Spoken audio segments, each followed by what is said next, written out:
साल 1905 जब ब्रिटिश सरकार लगभग पूरी दुनिया पर शासन कर रहा होता है, हमें आयरलैंड के कॉर्क शहर में ब्रिटिश बैरक को दिखाया जाता है, जहां कुछ सैनिक आपस में एक हिरन का शिकार करने का प्रतियोगिता कर रहे होते हैं। वहीं हमें एक सैनिक को दिखाया जाता है जिसका नाम पर्सी फॉसेट होता है। उसकी पत्नी नैना फॉसेट और उसका बेटा जैक इस प्रतियोगिता को बैठकर देख रहे होते हैं। यह प्रतियोगिता पर्सी जीत जाता है। अगले दिन फॉसेट के सीनियर ऑफिसर बोलते हैं कि तुम्हें लंदन के रॉयल जियोग्राफिकल सोसाइटी यानी कि आरजीएस जाना है। जब वह आरजीएस जाते हैं तब वहाँ का प्रेसिडेंट बोलते हैं कि ब्राजील और बोलिविया में बॉर्डर को लेकर झगड़ा चल रहा है, इसलिए हमें बॉर्डर का सर्वे करने के लिए बुलाया गया है और पहले तुम सर्वे कर चुके हो इसलिए तुम्हें भेजा जा रहा है। फिर फॉसेट कहता है कि मुझे कुछ ऐसा पोस्ट चाहिए जिसमें एक्शन देखने को मिले। फिर आरजीएस के प्रेसिडेंट बोलते हैं कि तुम्हें केवल सर्वे करने के लिए नहीं जाना है, साथ में तुम्हें अमेजोन के जंगल में खोज भी करना है और वह जंगल काफी खतरनाक है, तुम वहाँ मर भी सकते हो। इसके बाद फॉसेट जाने के लिए मान जाता है। इसके बाद वह सर्वे और खोज करने के लिए निकल जाता है। जब वह शिप से जा रहा होता है तब उसके पास एक आदमी आकर बोलता है कि मुझे आपके साथ जाने के लिए भेजा गया है और मेरा नाम हेनरी कोस्टन है। फॉसेट कहता है कि हमें जैकोबिना टाउन से सर्वे शुरू करना होगा, उसके बाद बर्डन नदी से होते हुए उसका स्रोत तक जाना है। दोनों जैकोबिना टाउन पहुंच जाते हैं। वहाँ एक छोटे से रबर कंपनी का मालिक से मिलते हैं और बोलते हैं कि मुझे एक गाइड चाहिए और कुछ लोग, इसके बदले मेरा देश आपके साथ अच्छा व्यवहार करेगा। तभी उनमें से एक आदमी बोलता है कि आज तक जो भी उस नदी में गया है वह कभी लौट कर नहीं आया। उस रबर कंपनी के मालिक एक आदिवासी गाइड और कुछ आदमियों को देने के लिए मान जाता है। उसके बाद वह सभी राफ्ट से नदी का स्रोत ढूंढने के लिए निकल जाते हैं।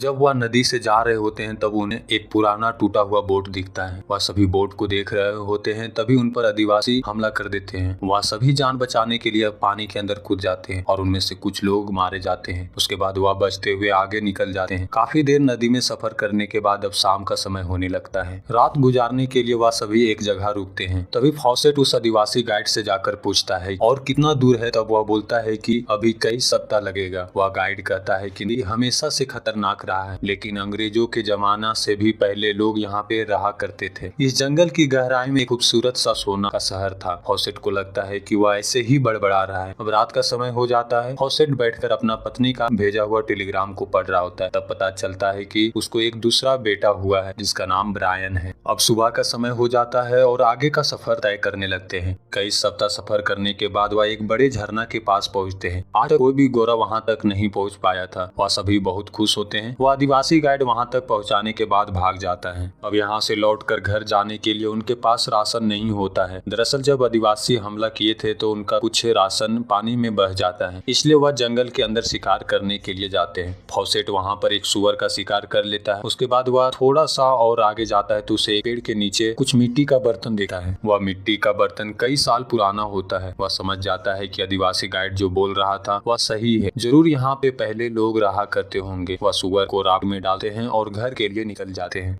अब सीन चेंज होता है और हमें दिखाया जाता है कि फॉसेट अपना घर पहुंच चुका है। उसके बाद उसे एक पार्टी में बुलाया जाता है। पार्टी में एक मरी नाम का आदमी से मिलता है। वह आदमी इस देश का काफी जाने माने शख्स होता है और अमीर भी होता है। दरअसल इस पार्टी को मरी ही होस्ट कर रहा होता है। वह पूछता है कि आपके इस खोज के बारे में हमें कुछ बताइए। फॉसेट कहता है कि अमेजोन के जंगल के अंदर काफी रहस्यमय चीज छुपा हुआ है, मैं तो सिर्फ उसका सतह को खरोचा हूँ। इसके बाद मरी कहता है कि मैं भी अमेजोन की जंगल में खोज करने के लिए जाना चाहता हूँ। अगले दिन फॉसेट आरजीएस में स्पीच दे रहा होता है। कुछ लोग इनका बात का भरोसा नहीं कर रहे हैं। मरी भी स्पीच सुन रहा होता है। तभी वह खड़ा होकर कहता है कि हमें दोबारा उस शहर को खोजने के लिए जाना चाहिए। उसके बाद फॉसेट कहता है कि मैं इस चैलेंज को मंजूर करता हूँ, उस शहर को खोजने के लिए मैं दोबारा जाऊंगा। और फॉसेट घर आ जाता है और अपनी पत्नी से कहता है कि मैं दोबारा जंगल में खोज करने के लिए जा रहा हूँ। उसकी पत्नी बोलती है कि मैं भी जाऊंगी। वह मना करते हुए कहता है कि जंगल में काफी ज्यादा खतरा होता है और तुम उन खतरों का सामना नहीं कर पाओगी।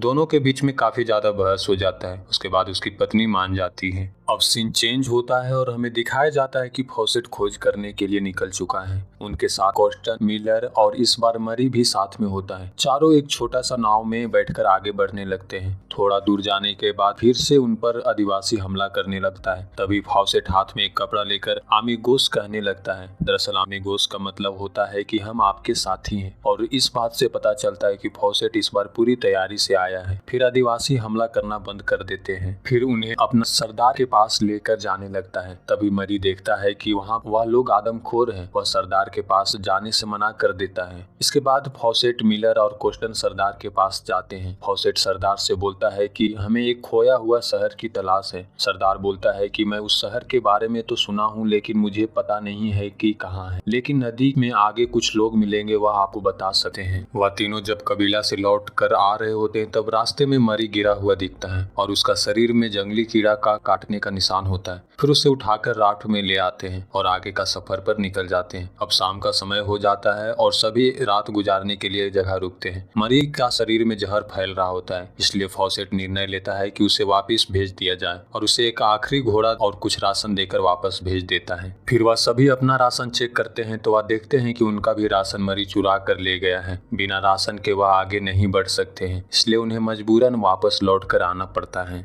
घर लौटने के बाद फॉसेट अपना परिवार से मिलता है और देखता है कि उसको एक बेटी हुई है। फिर वह अपने पत्नी से मिलता है। उसकी पत्नी बोलती है कि एक टेलीग्राम आया, जितने भी सैनिक छुट्टी पर हैं उन्हें जंग के लिए बुलाया गया है। फिर फॉसेट जंग के लिए चला जाता है। उसके बाद हमें फॉसेट को जंग में दिखाया जाता है। जंग में वह घायल हो जाते हैं और उन्हें अस्पताल में भर्ती कराया जाता है। उनका आंख डैमेज हो चुका है। अस्पताल में वह अपने पत्नी से कहता है कि मुझे जंगल में खोज करने के लिए जाना होगा। डॉक्टर बोलता है कि हो सकता है आप कभी भी जंगल में नहीं जा सकते हैं।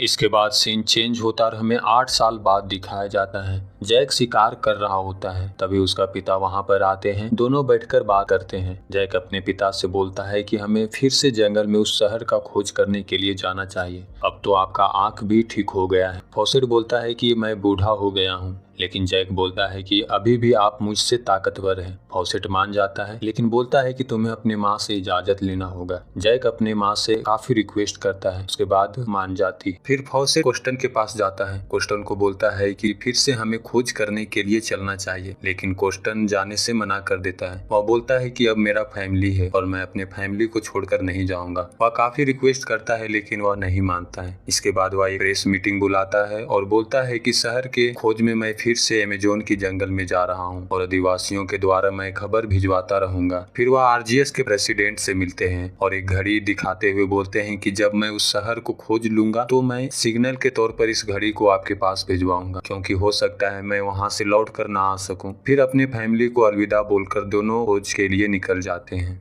काफी दिन सफर करने के बाद वह जैकोबिना टाउन पहुंच जाते हैं, लेकिन अब जैकोबिना टाउन समाप्त हो चुका है। वहां पर अब कोई भी नहीं रहता है। उसके बाद वह आदिवासी कबीले में जाते हैं। कबीला के सरदार फॉसेट का अच्छा दोस्त बन चुका है, इसलिए वह फॉसेट और जैक का अच्छा से ख्याल रखता है। आदिवासियों के साथ कुछ फोटो खिंचवाते हैं और फिर आगे का सफर में निकल जाते हैं। वह शहर का खोज करते हुए जंगल के बीच चले जाते हैं। तभी उसके सामने कुछ आदिवासी घेर लेते हैं। फॉसेट उनसे दोस्ती करने का कोशिश करता है, लेकिन वह आदिवासी उन पर हमला करने लगते हैं। फिर दोनों वहां से भागने लगते हैं। आदिवासी भी उनका पीछा करने लगता है। उन आदिवासियों से बचकर वह भाग ही रहा होता है कि सामने दूसरे कबीले के आदिवासी उन्हें पकड़ लेता है। फिर दोनों को अपने कबीले के सरदार के पास लेकर जाता है। दोनों को एक गुफा में ले जाते हैं और वहां पर कुछ पिलाते हैं और फिर उठाकर कहीं ले जाने लगते हैं। इसके बाद सीन चेंज होता है और कई साल बीत जाता है। हमें नीना फॉसेट को दिखाया जाता है, जो आरजीएस के प्रेसिडेंट से बोल रही होती है कि कल मेरे पास ब्राजील से एक आदमी आया और वह आदमी बोल रहा था कि आपके पति और बेटा को इंडियन आदिवासी के पास रहते देखा था। इसके बाद प्रेसिडेंट बोलता है कि आपके पति और बेटा को गए हुए कई साल बीत गया है। उन्हें ढूंढने के लिए सैकड़ों आदमी को भेजा हूँ, लेकिन उनका कोई भी खबर नहीं मिला। अब यह सच्चाई को आप मान लीजिए कि वह नहीं रहे हैं। इसके बाद नैना फॉसेट प्रेसिडेंट को एक घड़ी देती है और बोलती है कि कल जो आदमी ब्राजील से आया था वह यह घड़ी देकर गया है। वह वही घड़ी होता है जब फॉसेट प्रेसिडेंट को बोला था कि अगर मुझे शहर मिल जाता है तो मैं यह घड़ी सैंपल के तौर पर भेजूंगा।